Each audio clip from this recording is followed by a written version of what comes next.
Kabi-kabila ang mga binansagang Black Friday protest kontra umano'y korupsyon sa flood control projects. May nag-walkout na mga estudyante sa isang universidad habang sa Senado pinagbabato ng itlog ang mukha sa tarpaulin ng dalawang senador na kumubra umano ng kickback sa mga projects. Nakatutok live si Chino Gaston.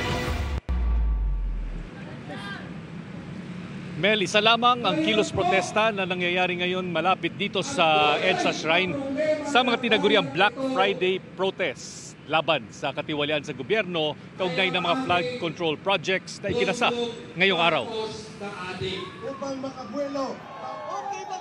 Dito malapit sa EDSA Shrine kanina nakasuot ng itim ang mga dumalo sa rally na kumukondena sa umano'y sabwatan ng ehekutibo at kongreso sa umano'y korupsyon sa mga flood control projects. Opisyal ng gobyerno! Ganito ang tagpo kanina sa ikinasang kilos protesta laban sa flood control scam ng grupong ito sa harap ng Senado. Nagsihiga sila sa kalsada para ipakita ang realidad na marami ang nalulunod sa baha. Nananawagan din ng grupo na maging tunay na independent ang binuong Investigation Commission ng Pangulo. Sa isang punto, ang dala nilang tarpaulin na may mukha ni na Senador Joel Villanueva at Senador Jinggoy Estrada pinagbabato ng itlog at pinagsisipa ng mga ralista.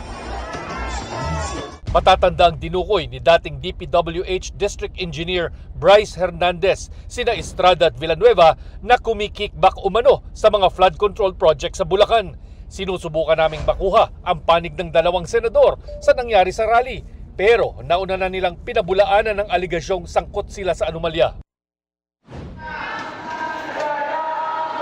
Bit-bit ang mga placards, nag-walk out ang mga estudyante ng iba't ibang colleges sa UP Diliman para sa university-wide Black Friday protest. Karamihan sa kanila nakasuot ng itim.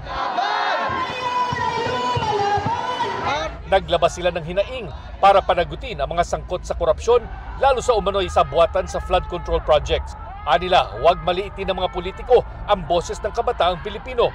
Suportado naman daw ni UP President Angelo Jimenez ang pagpapakita ng outrage ng publiko sa mapayapang paraan. Alinsunod daw ito sa freedom of expression.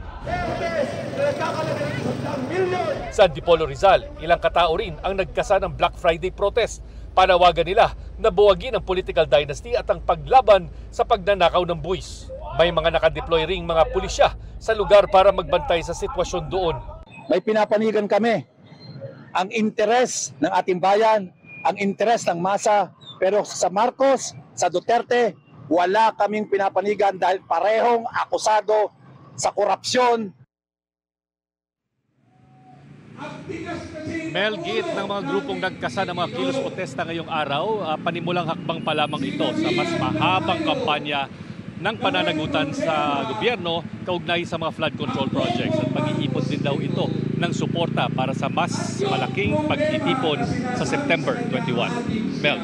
Maraming salamat sa iyo, Chino Gaston.